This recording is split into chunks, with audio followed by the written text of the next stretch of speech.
Olá, pessoal, tudo bem? Eu sou a doutora Vanessa Lemos e nós vamos falar agora sobre o exame físico do tórax, o que diz respeito ao pulmão, tentando fazer um pouquinho do raciocínio clínico para que ajude vocês a organizar melhor sobre a hipótese diagnóstica e minimizar erros diagnósticos.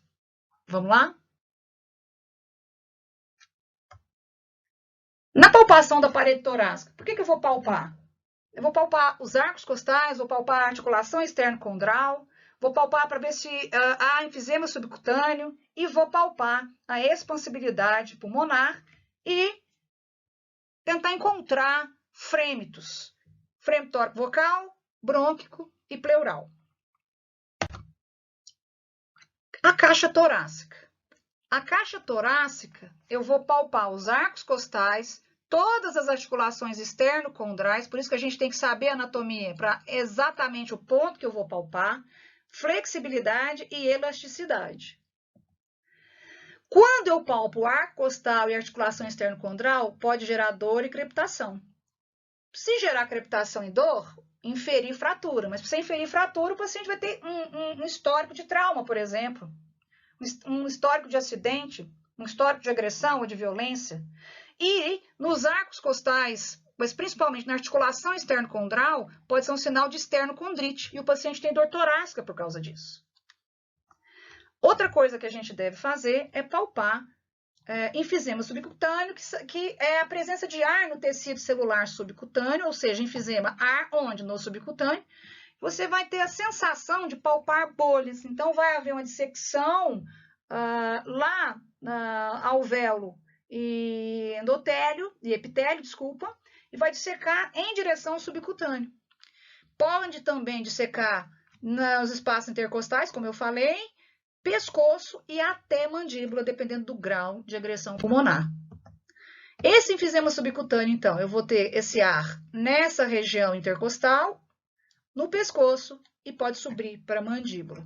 Então, aqui ó, é um paciente que submeteu a cirurgia, isso é comum em pneumotórax causado por politrauma, mas aqui foi uma cirurgia, o ar dissecou, tudo isso aqui é ar, ó, tudo isso aqui é ar. Professor, então como é que eu vou distinguir isso de gordura? A hora que você palpar, você vai sentir bolhas de ar. Aqui o paciente já tinha melhorado, né? Depois que houve a drenagem, e aqui o paciente sem enfisema subcutâneo. Ah, eu sempre vou ver assim? Não, às vezes você vai ver um paciente que não parece que tem enfisema subcutâneo, mas se você não palpar, você não vai perceber. Aqui é um caso grave, que é visível, e quando você palpar, você vai perceber. Mas pode acontecer, a maioria das vezes não é visível. Bom, e a expansibilidade pulmonar, tanto do ápice quanto da base? Eu vou pedir para o paciente inspirar suave e profundamente para verificar a expansão e a simetria. Então, anterior eu vou colocar onde? Onde é a projeção do ápice pulmonar. Ou eu vou colocar sobre a clavícula no ângulo external, ou eu vou colocar inferiormente à clavícula. Não dá para colocar em outro local. E não existe decorar onde vai colocar isso. Você já sabe que tem que colocar onde é a projeção do ápice pulmonar anteriormente. E você vai colocar no rebordo costal, com as mãos apoiadas e o polegar em direção ao ângulo costal ou ângulo de Charpy. E alguns profissionais podem colocar aqui na projeção do lobo médio, que também não está errado.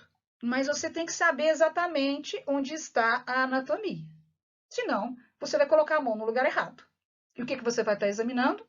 Outra coisa que não seja o seu objetivo. Posteriormente, a gente vai pedir a mesma coisa. Você pode colocar sobre C7 ou abaixo de C7 para poder avaliar a expansibilidade do ápice e o polegar apoiado mais ou menos na projeção de T10 e os outros dedos apoiados no rebordo costal, nos últimos arcos costais, ok? E assim você tem realmente a avaliação daquilo que você quer. Olha que importante. Não esqueça, eu tenho pele, face superficial, o músculo serrátil, o intercostal externo, o intercostal interno, o pulmão, a pleura visceral, a cavidade pleural, a pleura parietal, veia intercostal, artéria intercostal, nervo intercostal. Então, a gente sempre tem os vasos na borda inferior da costela superior. Por isso que quando vai se fazer anestesia local, para fazer uma drenagem, por exemplo, se faz na borda superior da costela inferior para evitar pegar esses vasos principais. Isso não significa que não tem vaso. Tem uns ramos colaterais bem pequenos, que influencia menos no sangramento, ok? E a fáscia endotorácica. Então, qual que é outro importante momento da palpação? Os frêmitos. O que é frêmito? É a sensação vibratória na superfície do tórax. E ela vai ser percebida durante a palpação da parede torácica. Então, o frêmito tóraco-vocal é quando o som é transmitido na superfície torácica, o pulmão e a pleura, ao vibrar as cordas vocais. O frêmito brônquico, como o próprio nome diz, é a vibração causada pela presença de secreção na árvore brônquica, de médio e grande calibre, nas primeiras 16 gerações brônquicas, que é a via aérea de condução, que está em contato com o ar durante a respiração. E o frêmito pleural é a vibração da pleura, que vai causar uma sensação palpatória durante a respiração. Nós vamos ver que tem lugar para isso. E quando que ela vai ocorrer? Quando tiver inflamação, tiver uma pleurite aguda. Cronicamente, como vai haver um espessamento pleural, ele vai desaparecer. Então, às vezes, quando você pegar um paciente para examinar, você não vai ter acesso a um frêmito porque o paciente já está crônico, não está agudo, ok? Então, como seria a questão do frêmito brônquico? Frêmito brônquico, eu vou palpar o tórax anterior, eu vou sentir a vibração da secreção, e o frêmito pleural, e posterior também, perdão, e o frêmito pleural, eu tenho uma localização para isso. Onde? Na região anterolateral, apenas aqui, porque a gente sabe que o pulmão, ele está exatamente aqui. Então, onde vai acumular mais líquido? Nessa região, da mesma maneira posteriormente. Por isso que o frêmito pleural é examinado nessa região. Ah, eu vou decorar onde é que está a mão? Não, eu tenho que saber até onde tem pulmão, nível de T10, e vou fazer na face anterolateral. Então, como que eu vou saber se é um frêmito brônquico ou um frêmito pleural? Primeiro, que o local, né? O frêmito brônquico é em qualquer ponto. O frêmito pleural, fez um trava-língua aqui, é na face anterolateral. Se eu tenho secreção na via aérea e vou tossir, o frêmito brônquico vai se alterar. O frêmito pleural não vai. O frêmito brônquico é indolor, o frêmito pleural é doloroso, porque se a pleura parietal está inflamada, ela é inervada, o paciente vai ter dor. Aqui, presente na ins e na expiração. Já no frêmito pleural, olha o trava-língua, que beleza. Presente na inspiração, principalmente no final da inspiração, que você vai ter maior atrito entre as pleuras, mas pode persistir no início da expiração. O frêmito tóraco-vocal, você vai solicitar o paciente para falar 33 e vai palpar o tórax e vai perceber a vibração das cordas vocais que vai ser transmitida à parede torácica. Então, ó, somente com a mão espalmada, sempre a mesma mão. Tem autor que faz as duas mãos em paralelo. Eu estou usando um autor só que coloca uma mão só. Pode colocar as duas mãos, professora, e comparar? Pode, mas eu estou usando uma literatura que coloca uma mão só, tá certo? Com a face palmar, em contato com o segundo, terceiro e quarto dedos da mão. E se você colocar a ponta dos dedos ou colocar a região tenar ou hipotenar, você não vai conseguir perceber.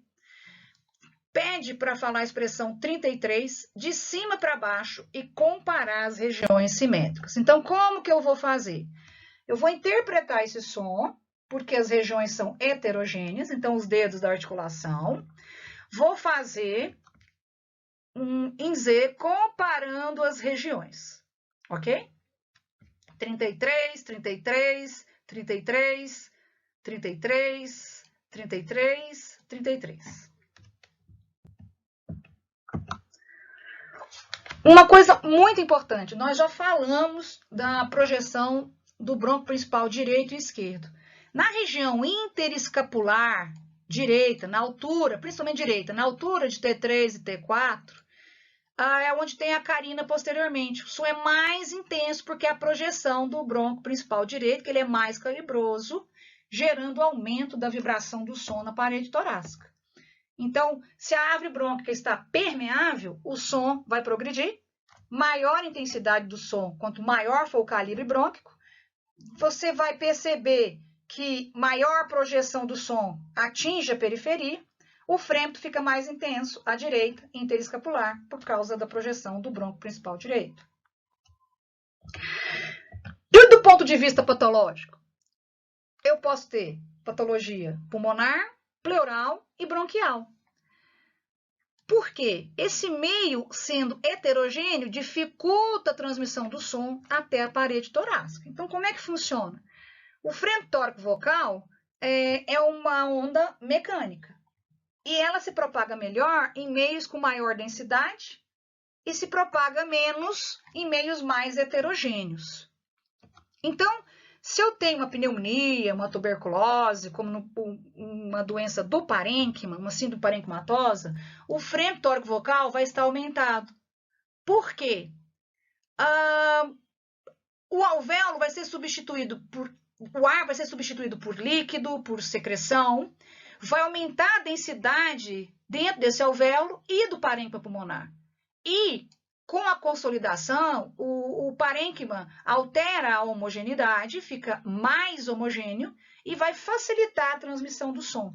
E isso ocorre principalmente quando a pneumonia é periférica, que está em contato com a parede torácica, então aumenta a transmissão, por isso que o frêmito tórico-vocal vai estar aumentado. Pneumonias centrais, às vezes a gente não vai perceber, ok? Pleura. Vou deixar um recado que o frêmito tórico-vocal ele é muito importante, ele melhora a sensibilidade nas doenças pleurais, pneumotórax, derrame pleural. Então, ele é importante nessa hora. O frêmito tórico-vocal diminui, a pleura afasta o parênquima pulmonar da superfície do tórax, diminui a propagação do som, o frêmito tórico-vocal diminui. Ok? Então, onde que o frêmito tórico-vocal vai diminuir? Em questões da obesidade, obstrução da laringe, da traqueia e do brônquio, espessamento pleural, derrame pleural, pneumotórax. Por quê? Porque eu tenho a parede torácica, eu tenho a pleura, eu tenho o espaço pleural, eu tenho a pleura visceral e depois eu tenho o pulmão, ok? E aqui, mostrando parênquima, mostrando pleura visceral com pleura parietal e aqui brônquios. E o frêmito tórico-vocal aumenta na pneumonia, na infiltração neoplásica e na tuberculose, por exemplo. Por quê? Aqui, representando alvéolos sem alteração, com presença de ar, e aqui com fluido ou com secreção. E se essa pneumonia for periférica e tiver a pleura visceral logo aqui, ó, vai propagar com melhor som, mas vamos entender que se essa pleura comprometer num processo pleural parapneumônico, eu passo a ter derrame pleural, e se esse derrame pleural for importante, o frêmito tórico-vocal vai diminuir, ok?